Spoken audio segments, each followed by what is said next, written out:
The Roaring Twenties is directed by Raoul Walsh. It's starring Humphrey Bogart and James Cagney, and it came out in 1939. We're going to get into it this week on the Golden Hour Film Podcast.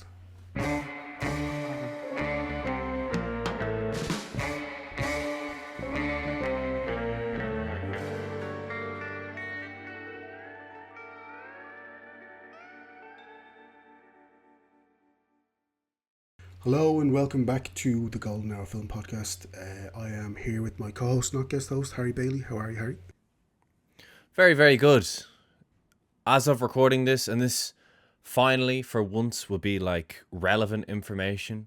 This was a good weekend to be a Bournemouth fan. For you, so very, very good for our non-football fans, probably our American audience out there, or our Hong Kong audience who seem to listen to us on Spotify for some reason.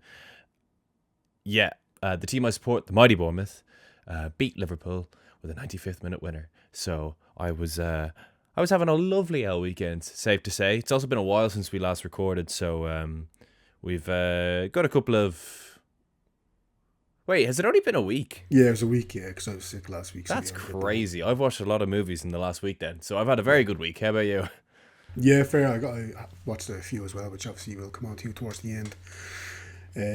But yeah, the Roaring Twenties, the podcast debut of Raoul Walsh. Is this the first Raoul Walsh film you've seen? No, it isn't. You've seen it. Yeah.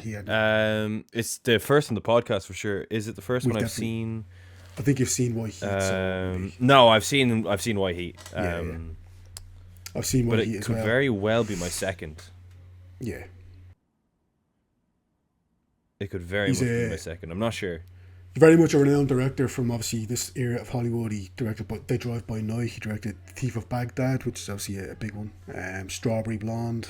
So he's a film called High Sierra, actually, which I have seen, which stars Humphrey Bogart. I think that was the first Humphrey Bogart kind of leading role, which kind of made him Humphrey Bogart. Just one of the kind of main reasons why he ended up kind of exploding as an actor.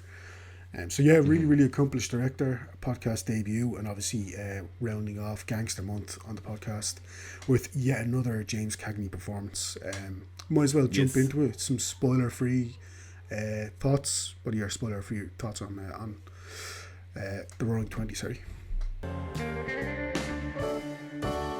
Yeah, so this was my first time watching this movie. I really enjoyed it. It's funny, this was the last Gangster James Cagney would play for 10 years. Yeah. His next one would, of course, be one of the greatest in the history of cinema in Cody Jarrett in White Heat, which is also directed by Raoul Walsh.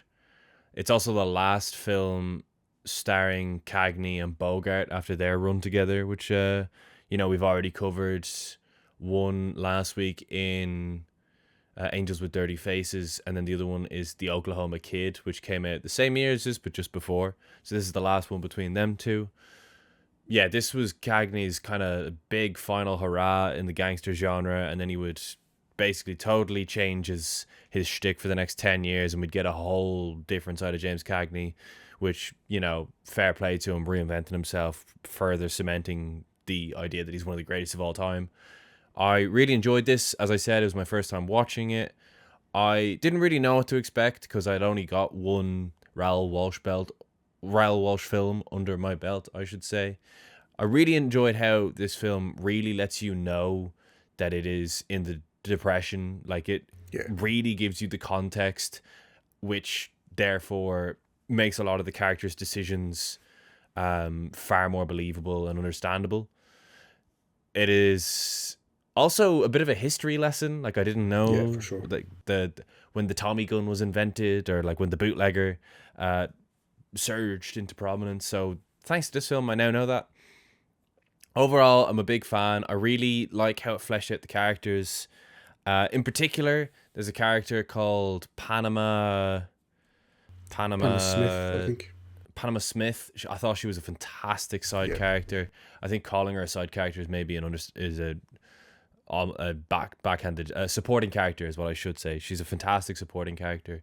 I like Bogey in this a lot. I think he has a lot more to do in this than he did in Angels with Dirty Faces. Yeah. And I really liked him in Angels with Dirty Faces, but I think he's fantastic in this one. He's got a crazy line in like the first, not the first scene of the movie, but one of the first scenes in the movie, where him and a fella are on the front lines and the guy goes, "Oh my god, that kid looks like he's about 15." Bogey gets the gun, bang. Well, he won't be 16. Crazy line. Insane, yeah. Like instantly, you figure out what his character's about. It's really well directed. I'm a big fan. The final sequence is shot beautifully, and it's loosely based on a real life bootlegger club owner. The ending of the film and the ending of his story, shall we say, are slightly different, but we can talk about that in the more spoilery reviews.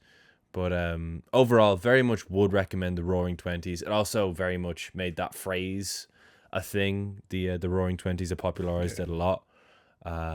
So yeah, overall, would definitely recommend it. What about you, Shane?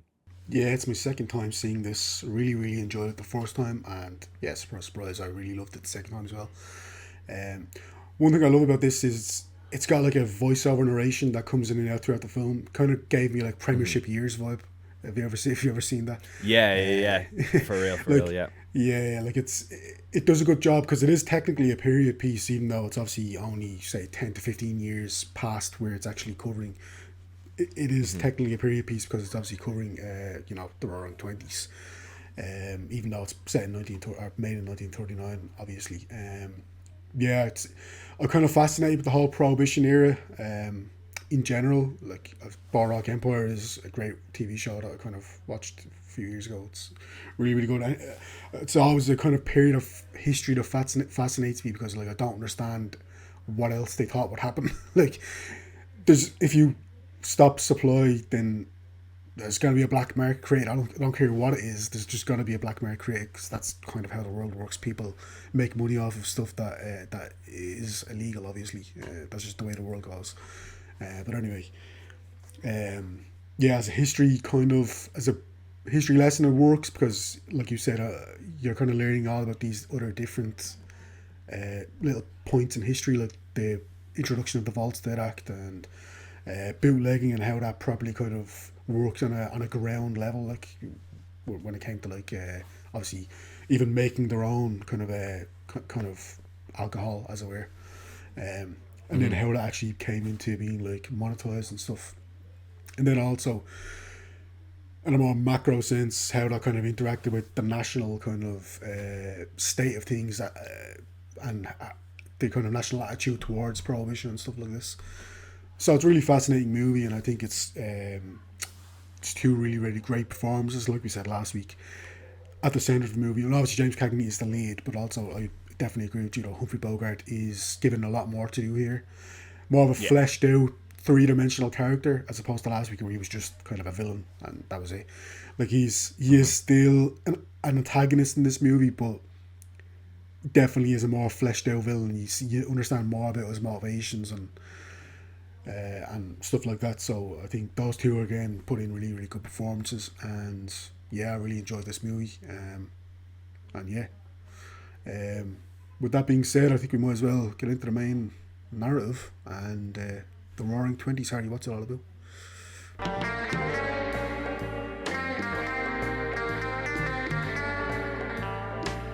Yeah, so the Roaring Twenties obviously has James Cagney, who plays Eddie, Humphrey Bogart, who plays George, and then we have a third guy, Lloyd, played by Jeffrey Lynn, and the three of them kind of buddy up during World War One, and then they all come home, and Eddie, played by James Cagney, comes back to his job where he was promised that it would be kept for him whilst he was away fighting in the war.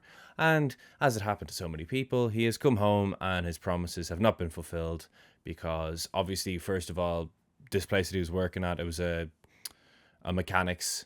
What are they supposed to do when he's off fighting a war? They need the extra staff. They need to bring the staff in, and then it's a dilemma of, well, this guy's worked here for 2 years. You want me to sack him? Awkward, but that conversation would have been had thousands upon thousands of times with American soldiers coming home from the war, unfortunately. So he moves in with his friend Danny, played by Frank McHugh, who I thought was a great, I think you could call him a side character. He's maybe not the most prominent, but I thought he was a bit of comedic relief, which was fun. That being said, he's still quite fleshed out. He moves in with Danny, and yeah, it's basically about his struggle until he becomes a bootlegger. And when he first returns home from the war, he actually, you can tell he's fairly by the books, straight and narrow, and yeah, just the desperation kind of gets to him, and the opportunity presents itself for him to go down that sort of career path. So this film is basically us following Eddie Bartlett's career as a bootlegger up until the very idea of a bootlegger was non-existent anymore. Because the thing about the prohibition was it gave, as you said, the opportunity for bootleggers to be a thing. If you take all the alcohol off the streets, someone's going to sell it. But then eventually, when the prohibition is null and void and alcohol is legal again, all of a sudden these bootleggers have nothing to them. So yeah, it basically chronicles Eddie's life from the start of his career as a bootlegger to the end of the career of bootleggers being a thing. Yeah, very much so. And I'm just going to kind of jump forward a bit because I'm cognizant of the fact that we've fallen back a little bit into like the play-by-play narrative, as it were. Yeah, we have done for the last few weeks, I feel. To be fair. So I'm going to jump ahead and just kind of mention the kind of love elements of this, shall we say. So, like you said, Panama Smith, Eddie kind of meets this woman, Panama Smith. Really good performance, actually, by, I'm going to get the actress name here, Gladys George. Gladys George. Yeah, really good performance from her. I thought she was fantastic. It's really good performance. And you can tell that she does have a little bit of a thing for Eddie as the film goes on. Yeah. But obviously Eddie is head over heels for this woman that he had been writing to during the war. Anyway, she's in love with Lloyd. And, Gene Sherman. Yeah, Gene Sherman. But she's in love with Lloyd, so it's a whole thing, other thing going on. So that's obviously something that's on throughout an aspect of the film that kind of follows Eddie throughout, because he has unrequited love for someone else, but then she has unrequited love, Panama Smith, for Eddie. So it's obviously a whole kind of messy situation going on there. But yeah, George is working for a guy called Nick Brown, who is a bootlegger in and of himself. And George and Eddie at this point have gone off on divergent paths. They haven't really seen each other since the war.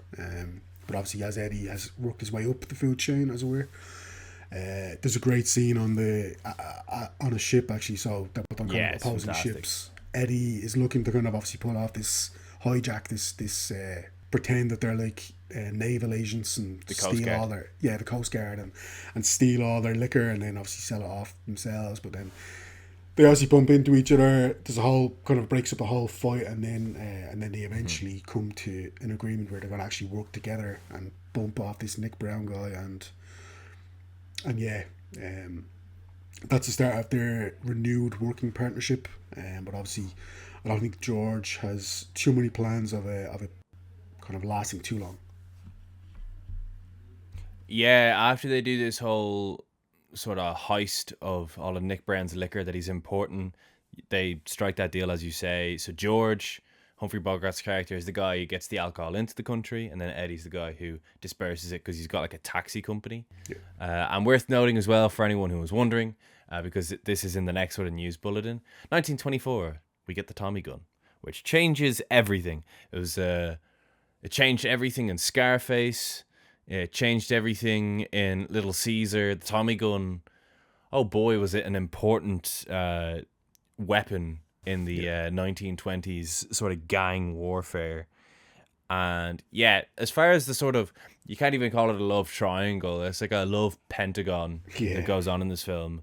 You've got Eddie, who during the war was writing to Jean, but when he meets her after the war, she's a lot younger and a lot more innocent than he kind of thought, so he backs off until eventually she gets a job working as a dancer in Panama Smith's club. Panama Smith, who owns the club, very much is interested in Eddie, played by Cagney, but she can never really get it out. She can never really get the words out. And then you got Lloyd, who's the third guy from World War One. You've got George, Humphrey Bogart, Eddie, James Cagney, and Lloyd, who is the lawyer of Eddie's character. And him and Jean kind of have a romance behind Eddie's back. because he's very good to Jean, and it's not necessarily a manipulative thing because I don't really feel as though she's like leading him on or anything. He's just very good to her financially, thinking that he can kind of like pay for her affection and pay for her love, when in fact he's just funding her career as a stage performer.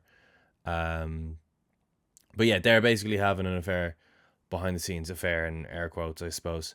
And that all very much does come to a head later on in the film. But the other sort of main narrative is, of course, the gang warfare with George, with Eddie, with this Brown guy. And it gets very serious very fast because Danny, the kind of comedic relief sidekick to Eddie, his friend who took him in from the war, gets killed in like a gangland murder style thing where the car drives by outside of Eddie's club that he buys when he's at the peak of his powers, and the body literally gets hurled out in front of them and he's dead. So yeah, there's some proper gang warfare going on in this film. And yeah, just a great line shared between, because we're probably not going to talk about Danny for the rest of the episode now that he's dead, but there's a great line between Danny and Eddie that really kind of resonated me for like the lads who are coming back from the war, who are just so frustrated that basically their country has given them no sort of off ramp from the war. Like you're either a soldier or you're broke is basically their option when they come home from the war, which is he in frustration he starts wrecking the gaff, and the other lad says, "Oh, just break my chin, it'll be less expensive." Which I just thought was a great one-liner. But yeah, there's a real struggle, and it's documented really well. I feel it almost feels like documentarian at points, with the narration and the sort of the contextualization of like where we are in the prohibition at each point in the film. It makes it feel a lot more real, and I think that is an excellent choice of direction and an excellent editing. And yeah, it just feels real and gritty, and it doesn't necessarily feel as though it's like glorifying the gangsters, but it is worth noting that there's no sort of smarmy detective character who's like gonna catch them at the end or anything. This is just about the people who are in that struggle and in that warfare. There's no cop who's gonna come arrest everyone at the end or anything. It's just about the people involved in the conflict. Very much. Coming back to that point you were just making, I do think that it also means the film has aged probably better than a lot of gangster movies, because it is like a historical kind of overview, as well as being a very entertaining movie in and of itself. Like, you could watch this and you're actually learning stuff, which is pretty interesting. So yeah, I do think it's aged quite well from that point of view. But yeah, obviously we have the scene where George double crosses Eddie, and obviously that leads, like you said, to a whole bunch of shenanigans. We fast forward to the stock market crash in 1929. At this point, and again, I love that the film does this, where it's like, right, the last scene, Eddie was kind of more or less on top.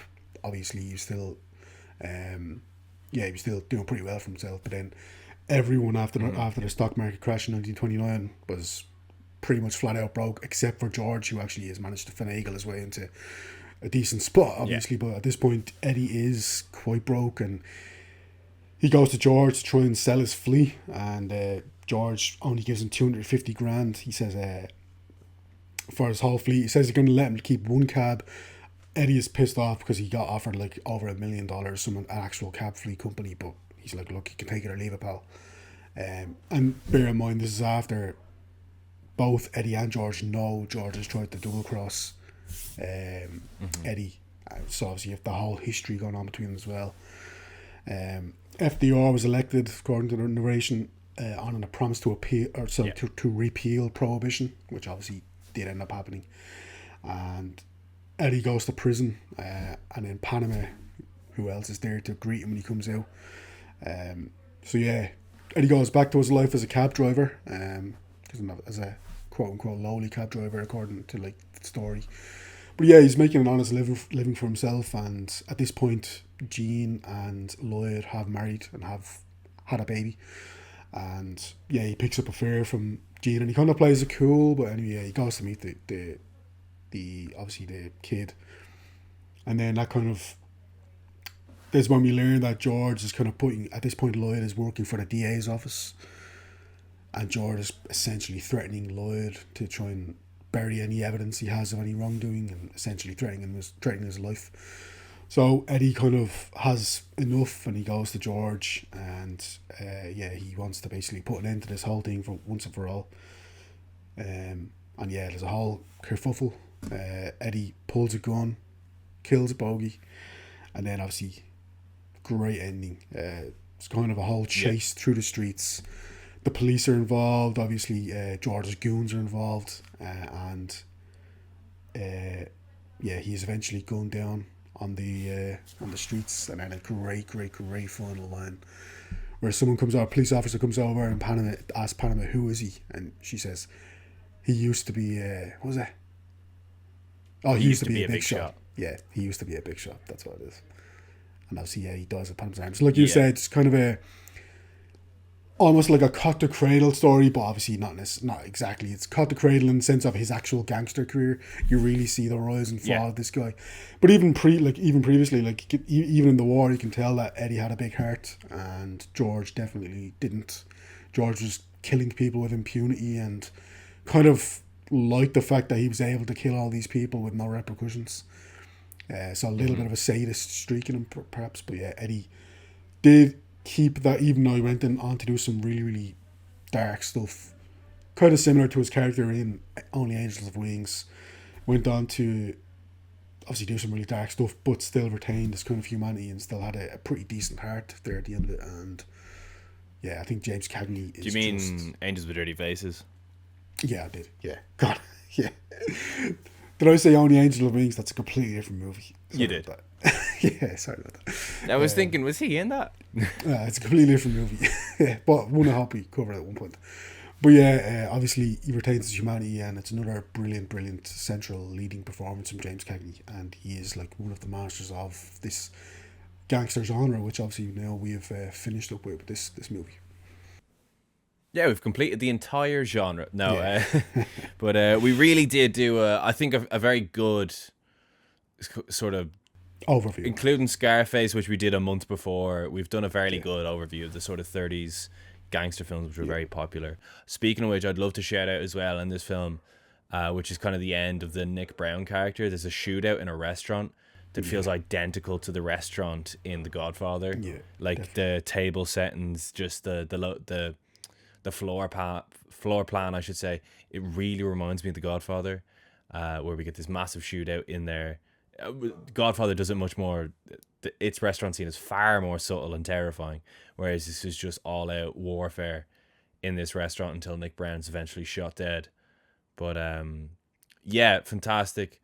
The shot of him dying on the stairs at the end is unbelievable. Kind of spoiled for those who have the Criterion 4K, because when you open it, the inside slipcover is the shot of him on the stairs, which, like, it is probably the best shot in the entire film, so I understand why they chose it. But that being said, it's still a bit of a spoiler. Massive spoiler.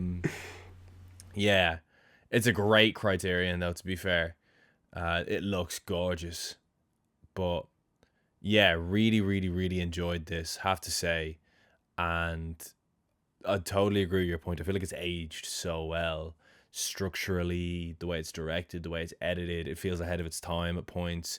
It feels like it really... Where a film like The Doorway to Hell felt quite raw, and felt like it was kind of touching on parts of the gangster genre that we now know today, this feels like a structured, orchestrated, methodical film that you could hold up against today's gangster films and you wouldn't tell the difference other than the fact that it's black and white. I really rated this first time watching it. I gave it 4 stars. Cagney's fantastic. Bogey's fantastic. Priscilla Lane is also in this, we should say. I don't know if we actually name dropped her. She plays Jean. Worth mentioning that. But for me, Gladys George is just exceptional as Panama Smith. Herself and Eddie are the two characters, from what I've gathered, are who the original story is based on. He was a bootlegger who ended up owning a club, who then, when Black Tuesday hit, couldn't afford to pay his staff, and he told his bouncer that he was going to have to like quarter his wages, and the bouncer pulled a gun and shot him inside his club, and he died on the stairs, or maybe it was in the lobby of his own club. He died in his club. And Panama Smith is based on a woman called like Texas Smith or something, who worked with the character who Eddie is based off of. Yeah, really rated this. We will absolutely be doing more Raoul Walsh on the podcast. As you said, it's a great excuse to watch films that I've never seen before. I hadn't seen this before, and I really want to watch more Raoul Walsh films. That being said, White Heat, the only other one that I've seen, is unbelievable. It's one of my favorite Cagney films ever. Yeah, would so definitely recommend this to fans of gangster films, fans of old films, fans of Cagney films, fans of Bogey films. It's a fantastic watch. What about you, Shane? Yeah, I gave this 4 stars as well. Absolutely loved it. Great performances. Like I said, great kind of overview of the Prohibition era from start to finish, essentially, and also what it was like for the people in Prohibition who were obviously profiting off this, obviously, their actions. And then what happened afterwards when kind of essentially the bottom fell out and a whole kind of criminal enterprise had to like go up in smoke essentially overnight. And what happened to those people? Like obviously we see with Eddie, he became a cab driver. Obviously some people like George went off into other forms of criminality. And yeah, I think you can kind of tell that it's kind of giving you a sense of a particular point in American history, but also that one that would go on to kind of affect the next several decades of American life. And yeah, the narration works. It's absolutely on point for me. I really learned a lot from it. Assume that's all true, which obviously I can only assume. But you know. Yeah, no fact checking, but yeah, I also no just fact assumed checking. it was true. I'm just gonna assume it's true. Which, if it is, I learned a lot. So that's another plus point. Yeah, I really appreciate this movie, and I think it's really, really worth a watch. So with that being said, have you watched anything lately, Harry? I most certainly have.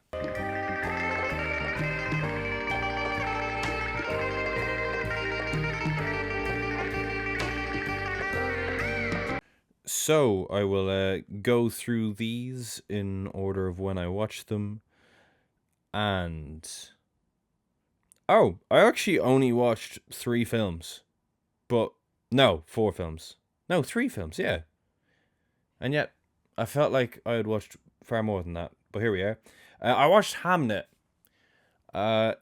It's rather emotional. It's a very, very good film.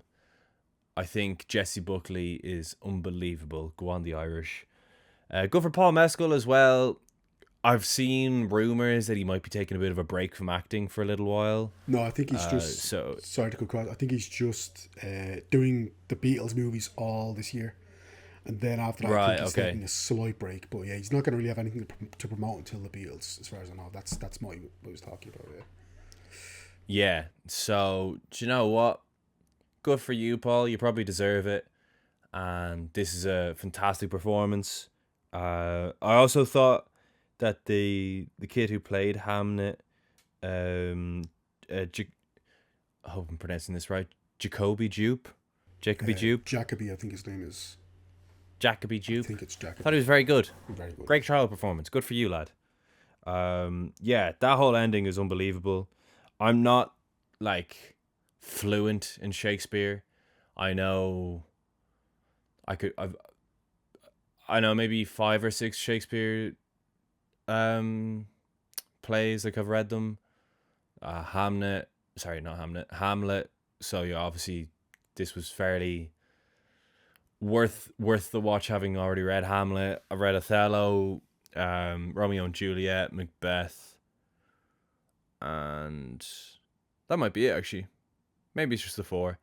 Regardless, so I'm no professional when it comes to Shakespeare, but I still very much enjoyed this and would shout this out to anyone who wants to feel the feels. I then watched 28 Weeks Later, because yes, for those of you who don't know, I feel like I've said it already in the podcast, I bit the bullet this year and got myself Odeon Limitless. So I'm now one of those people who watch films in the build up to a film being released and then go and see the new film in the cinema. Look at me go. I'm not just watching random stuff all the time anymore. So I watched 28 Weeks Later, which I hadn't seen before, and I thought it was good. It's a decent sequel. I really like 28 Days Later. 28 Weeks Later, I thought was good. It's probably the weakest of the franchise from what I've seen so far, but that's not a slight, because I don't think there's a bad film in that franchise. And zombie movies are normally misses for me. Like, I'm not a huge fan of the zombie genre. That being said, 28 Years Later absolutely ruled. That is a class film. Really, really enjoyed it. Ray Fiennes is great towards the end. Shout out to everyone in this film. Seriously, really enjoyed it. The world building is fantastic. Go on, Danny Boyle. Alfie Williams as Spike is class. Aaron Taylor-Johnson, Jodie Comer. Obviously, we get our boy Jack O'Connell towards the end, who, he's a bit of a Daniel Day-Lewis. We just claim him, and he's a bit more openly he's I'm happy Irish at campers. heart, so yeah, he's much more open about us claiming him than Daniel Day-Lewis would be. But that Jack O'Connell is the man. Love that guy, and have to say this is a fantastic 2025 release. As of recording this, I'm excited to say that for the first time I will be going to and doing a quick, I don't know if it's a shift or what I'm doing, but through college I'm doing some sort of work at RTE Studios this Wednesday, which is like our national broadcaster. So immediately after that, I'm going to see 28 Years Later, The Bone Temple, which I'm thoroughly looking forward to. So that'll be my first trip to Odeon in the city centre and Point Square. So that's exciting. But that's actually all I've watched. I thought I'd watch more than that. I suppose with the 2 podcast episodes as well, there's a few films in 1 week to be watching. And then obviously watched a wee bit of wrestling. But anticipating the Royal Rumble. What about you, Shane? Yeah, so I watched a film called North Side 777, which is starring James Stewart, Jimmy Stewart, and it's also starring Golden Hour podcast award winner Lee J. Cobb. Lee J. Cobb is a newspaper editor, and Jimmy Stewart is like one of his newspaper reporters. And it's based on a true story of this Polish guy who, these 2 Polish guys who were sent to prison for murder, and they were in there for about 9 or 10 years. Eventually, one of the newspaper reporters, played by Jimmy Stewart, sees a newspaper ad, murder, but I should say he killed a cop, or allegedly killed a cop, in Chicago during the Prohibition era, actually. So it's a little bit of a tie-in, actually. Jimmy Stewart sees this newspaper ad taken out by one of the guy's mothers, and she is absolutely adamant that her son is innocent of this crime. And the more Jimmy Stewart goes and looks into the case, the more he's actually convinced of that as well. So it's kind of if you like that kind of investigative reporting kind of movie, it's something slightly different. I haven't really seen this side of Jimmy Stewart before. He also has a bit of an edge in this movie. Like, he's not a kind of cookie cutter, America's Dad kind of persona. Mm-hmm. He has a bit of a spike to his character, which I actually liked. Different side to him, and I recommend the movie. It's a good movie. And again, like I said, based on a true story. The Limey is from Steven Soderbergh. It's starring Terence Stamp, who's this like British ex-con who was just after getting out of prison, and straight away he flies over to LA because his daughter has recently been murdered. He believes murdered. She was in a car accident, but he's convinced that, again, kind of similar to the last movie. Actually, he's convinced actually that she was murdered, and he goes and tries and he goes to investigate who and why and for what reason and stuff. And great performance from Peter Fonda as essentially the antagonist of the movie. It's not a spoiler, but he's kind of leaning into his own persona, his own real life persona, because obviously he was, the whole Fonda family are great activists and stuff. Mm-hmm. And but he's also obviously grew up in the 60s and 70s. Peter Fonda, when it was obviously like a much more kind of liberalized kind of economy, and it's all about sex and drugs and rock and roll, all that kind of stuff. So he's very much leaning into literally his the own character who he plays in Easy Rider. Yeah, pretty much actually. I haven't seen that movie, but I know other people have kind of made that comparison. So unbelievable film. Yeah, so he's kind of essentially, like I said, he's leaning into his own persona, and it's a really really good performance. Also from Terrence Stamp as well. Good movie. Slightly under not underwhelmed. I liked the movie, but I expected to like him more based on kind of what I'd heard about. But it's still a good movie. Dead Man's Shoes is from Shane Meadows. He's a great British filmmaker. Don't know if anyone's seen his work. He's a great director. Yeah. This is a movie that I wanted to see for a long time. So it stars Paddy Considine as a soldier who, when he returns home, he essentially goes on a rampage against a bunch of bunch of criminals who had tortured his brother, mentally and emotionally and stuff, and even physically. It's really hard to watch at times, but Paddy Considine is absolutely terrifying in this movie. Like he's has the kind of hero arc.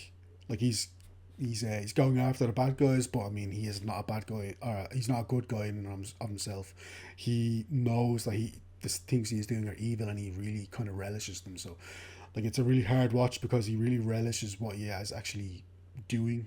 So, it's as a film kind of as a filmmaking kind of a what's the word I'm looking for? Kind of choices. I guess a lot of his choices, Shaman, are really interesting because like you have the kind of really terrifying scenes, but then you'll have like really soothing folk music kind of playing just beforehand. So it is kind of a weird juxtaposition, but it really does work quite well. It's a really good movie.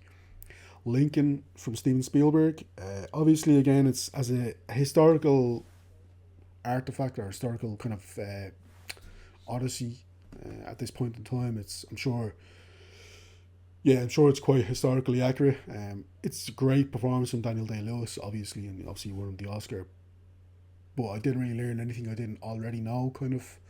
And if you want to learn stuff you didn't know, you need to watch Abraham Lincoln Vampire Hunter. Yeah, maybe I need to watch that. Yeah. Yeah, like I think everyone kind of knows the bullet points of the American Civil War and obviously of the end of slavery and stuff in America. And yeah, I didn't really learn too much that I didn't already know, and it's kind of boring at times. I hate to say, it's a good it's a good movie, but it's a bit long. You know what I mean? It's a bit of a chore to get through. I don't know. Then I rewatched Black Bag, one of my favorite movies of last year. If you're looking for a movie, great film. If you're looking for a movie that's like 90 minutes or less, really recommend that. It's a very very good movie. Dodgeball, just love Dodgeball. Great comedy. Rewatch that.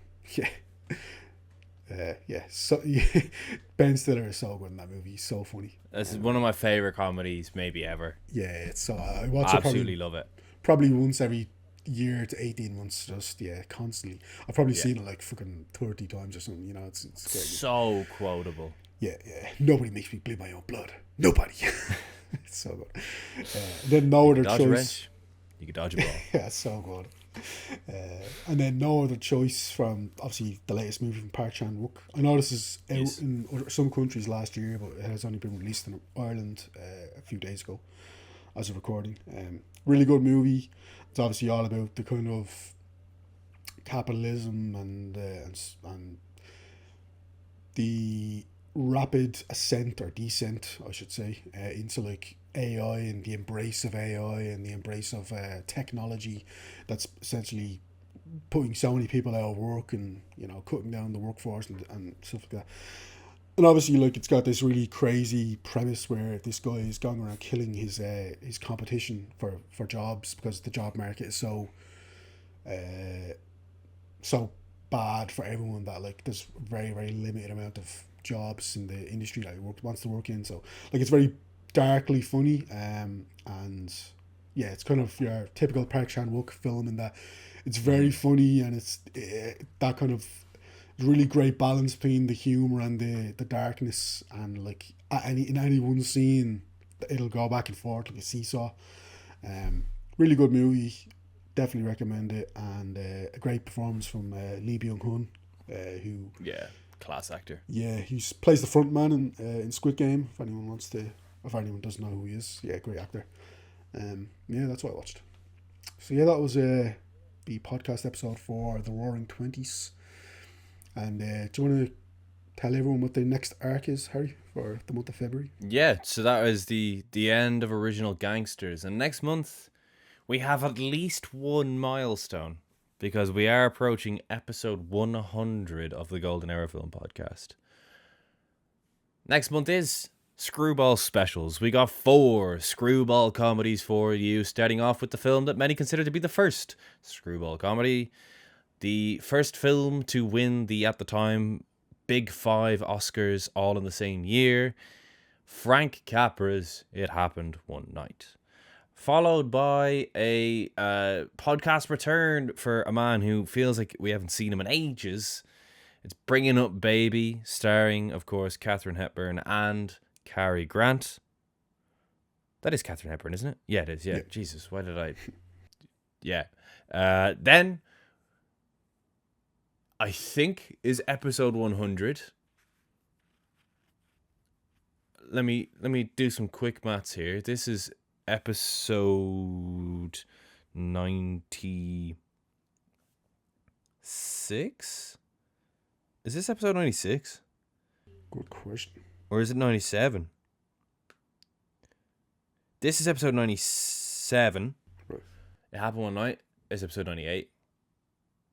Bringing Up Baby is 99. So episode 100 of the Golden Era Film Podcast will be none other than His Girl Friday. And then episode 101 will be The Philadelphia Story. Yes, 4 absolute classics of the screwball genre. A genre that I cannot wait for us to talk about next week, as well as, you know, deep dive into 4 of the best from that genre. Because, yeah, you've seen all 4, haven't you? I hadn't seen It Happen One Night until obviously before this episode, yeah. So, but I've seen the other 3. Yeah, I've seen all 4, and all 4 of them are fantastic. So, yeah, I'm looking forward to talking about all 4 of them for the next month. In the meantime, that was Original Gangsters. A lovely start to the year, I feel. We introduced James Cagney and Raoul Walsh, amongst others, to the Golden Era Film Podcast. And yeah, Shane, if you want to sign us off. Yeah, I've been Shane Mulvaney. I've been Harry Bailey. And tune in next week for It Happened One Night. Thanks, everyone. Goodbye.